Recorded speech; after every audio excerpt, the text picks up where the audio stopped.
Magkasabay na dumalaw kaninang hapon sa Iglesia ni Cristo Central Office sa Quezon City, sina Department of Justice Secretary Crispin Remulla at Department of Interior and Local Government o DILG Secretary John Vic Remulla.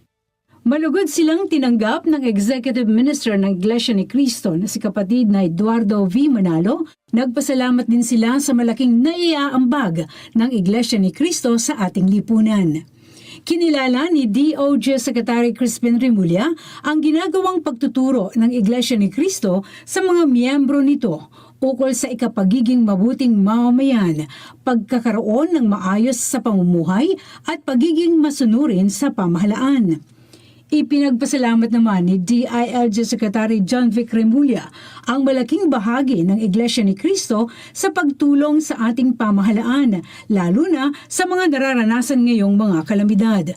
Maraming Pilipino ang nasagip ng mga isinasagawang rescue operations sa panahong ito ng habagat at magkakasunod na bagyo.